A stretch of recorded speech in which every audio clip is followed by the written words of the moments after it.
안녕하세요. 법무법인 성지 파트너스입니다. 보통 사람이라면 누구라도 폭행을 행사하여 타인을 다치게 하고 싶지 않을 것입니다.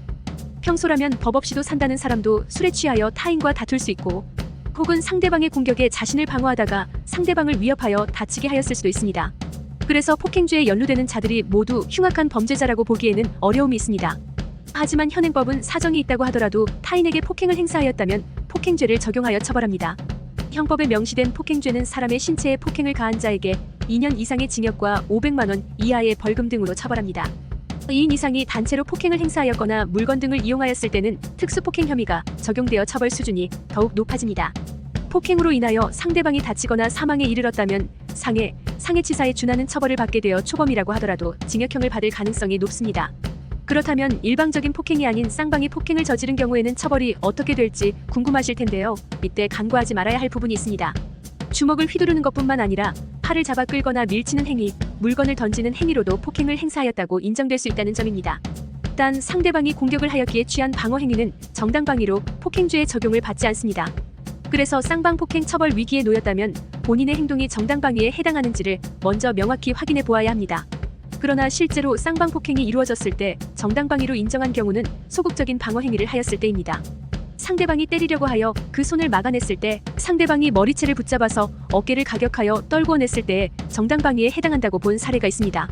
정당방위가 인정되지 않는다면 쌍방 폭행 처벌이 이루어지는데 수준이 폭행죄와 동일하므로 2년 이상의 징역, 500만 원 이하의 벌금 등에 처할 수 있습니다.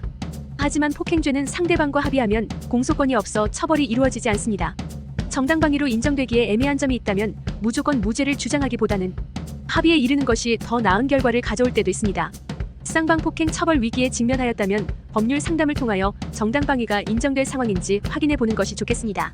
친구들의 싸움을 말리다가 쌍방 폭행으로 기소된 사건을 통하여 담당 변호인이 어떻게 해결하였는지 말씀드리겠습니다. 싸움을 말리다가 쌍방 폭행의 연루, 최종 처분은 20대 초반 남성인 A씨는 중고등학생 시절부터 유도를 하였기에 힘이 세고 체격이 좋았습니다. 그러나 운동인으로서 자긍심이 있어 타인을 폭행한 적은 단 한 번도 없었습니다. 하지만 사건이 일어난 당일에는 분노할 만한 일이 발생되어 타인을 폭행하게 되었습니다. A씨는 B양 그리고 C씨와 고등학교 친구입니다. 사건이 일어난 날 A씨는 B양과 C씨와 술자리를 가졌습니다. 술을 어느 정도 마신 후 B양은 C씨에게 지난번 자신을 추행한 일에 대하여 사과하라고 하였습니다.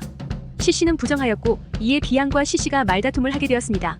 이때 A씨는 감정적으로 격해지는 B양과 C씨를 말리고자 중재에 나섰는데 화가 난 C씨가 A씨의 몸을 밀치고 주먹을 휘둘렀습니다.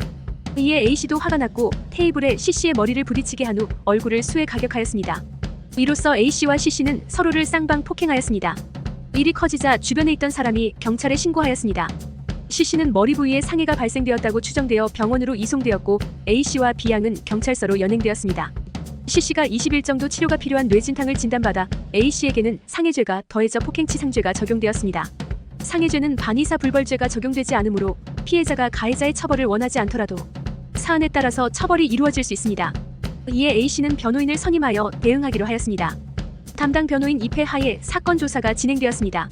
사건이 발생한 이후에 C씨의 과실이 크다는 사실이 인정되었음에도 A씨가 C씨에게 더 큰 피해를 끼쳤다는 점이 불리하게 작용하였습니다. 그러나 담당 변호인은 C씨와 합의를 성사한 후 변호인 의견서를 통하여 A씨와 C씨의 관계, 범행이 일어난 경위를 밝히며 A씨가 싸움이 커지는 것을 막으려다가 우발적으로 본 사건을 일으키게 되었음을 참작하여야 함을 적극적으로 주장하였습니다. A씨와 C씨가 합의하였으므로 C씨는 공소권이 없다고 판단되었고 A씨는 변론에 따른 내용이 참작되어 불기소 처분을 받았습니다. 쌍방 폭행인데 두 사람이 다른 처분을 받게 된 이유가 궁금하실 텐데요. A씨의 경우 상해죄가 더해졌으므로 합의만으로는 사건이 종결되지 않았습니다. A씨에게 적용된 폭행치상죄는 7년 이하의 징역 또는 1천만 원 이하의 벌금이 이루어지므로 단순한 쌍방 폭행 처벌 기준보다 수위도 더 높습니다. 다만 변호인이 주장한 내용이 참작되어 본 사건이 기소되는 최악의 상황을 막을 수 있었습니다.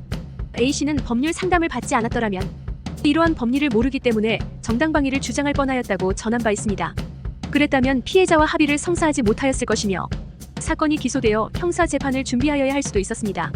A씨가 먼저 주먹을 휘두른 것이 아니므로 어느 정도 유리한 정상이 참작되었겠지만 그럼에도 불구하고 타인을 다치게 하는 것은 중한 범죄이므로 벌금형이 선고되었을 수도 있습니다. 피해자이기도 하며 피해자이기도 한 쌍방 폭행은 이해관계가 복잡하게 얽혀있는 경우가 많습니다. 그래서 싸움을 말리려고 한 자도 졸지에 폭행을 저지른 범죄자가 될 수 있습니다. 양측의 합리적인 해결 방안을 찾고자 하신다면 법률 전문가의 조력을 구하는 것이 가장 안전할 것이라고 판단됩니다. 이상 법무법인 성지 파트너스였습니다. 감사합니다.